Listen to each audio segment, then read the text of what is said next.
Alright, welcome back to the channel. If you're new, welcome. We are doing something different today. We are going to drive to the next inspection. We're going to talk to you while we pay attention to the road. What is my phone? There we go. So, today we're going to talk about solar. And man, today sucks. It's rainy, it's wet, it's cold, it's just not ideal driving conditions, but it is what it is. Life goes on. So we're talking about solar. We're not talking about the code of the solar or how to install it or any methods or what. We're going to do something different. We're going to talk about my experience with solar, because we have solar and we got it in 2018, and I wanted to give you guys a little bit of perspective on what you guys might run into after deciding that you want to go solar. Things to think about, and then you can decide if it's right for you. I feel like it worked out well for me, but my situation is fairly unique.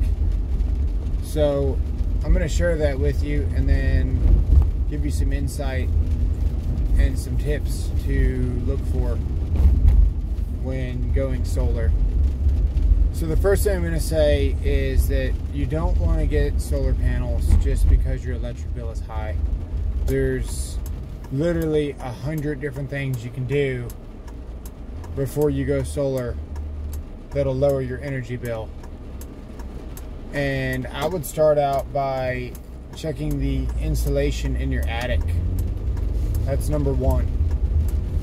Number two would be soffit vents and ridge vents. So that's something that I ended up doing that instantly took money off my electric bill. We moved into a house that should have been a full total gut.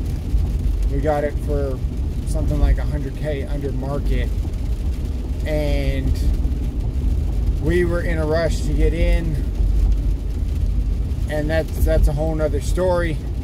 But long story short, we probably should have taken a little bit more time to figure out a little bit more about the house. We knew the price was good, so we moved on it, but we started living into it a little bit too soon to get all the necessary preparations for living done, like insulation. So we get the house in April. We already noticed that the electric bill is like close to $300, and the house has gas, so that should have been a hint. But no, we waited until almost August.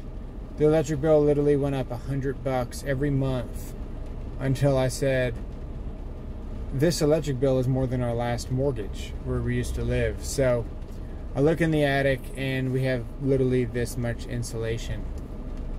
We spent about $1,200 and we blew in new insulation, and it actually took off like $300 off the electric bill. So that paid for itself in less than 4 months. So it's things like that that you can do before you go solar that will really help you out. You want to try to get your house as efficient as possible. Windows is something that you probably want to do last. They do impact a lot. You have to have some pretty bad windows to spend that kind of money to where you're going to see a return. If you plan on living in the house for a long time, that's something you definitely want to do. But if you're talking 3 or 4 years and you're not sure where you're going to wind up, you're probably never going to get your return on your windows. So there's quality of life improvements, noise reduction, less heat in the house while you're living in it. There's things like that. But as far as lowering your electric bill and trying to save money, that's probably one of the last things that I would do. We've done just about everything we possibly can except for new doors, and our electric bill in the summer was close to $300 once we got all the energy efficiencies done, and then we went solar. So we actually had a zero bill for quite a few years with solar, and we were retaining credits in the winter to where whatever credits we stored in the winter because of gas, heat, we were able to apply those credits to the summer and just about have a zero bill for almost 3 years. But now, you know, energy costs have gone up so much that whatever we planned, because we didn't do 100% offset, we did like a 70% offset,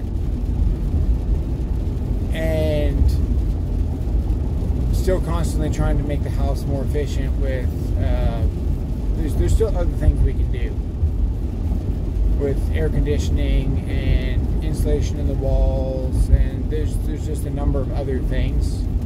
We haven't done completely everything.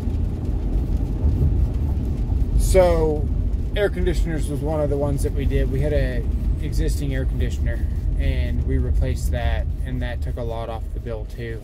How much, I'm not exactly sure, because we were already gone solar at that point, but I did see a reduction in our energy usage because the bill was essentially zero. I didn't really notice that much of a difference, maybe less credits, but things like that go a long way. Another thing that I did was I put occupancy sensors in the bathrooms and in the garage, LEDs, and I'll do a different video about the occupancy sensors in my garage because I saved a ton of money doing that. So just wanted to get the perspective out there. Let me know if you guys like this style of video, and definitely leave me some feedback on what you think, because if this isn't a working format, I need to know so we can stop doing this. But if you guys enjoy this style, let me know in the comments below, and I'll do a part 2 on how much my solar cost, how much I saved, what my electric bill is now versus then, and just the cost of energy in general and how it's changed, and how many kilowatts, all that stuff.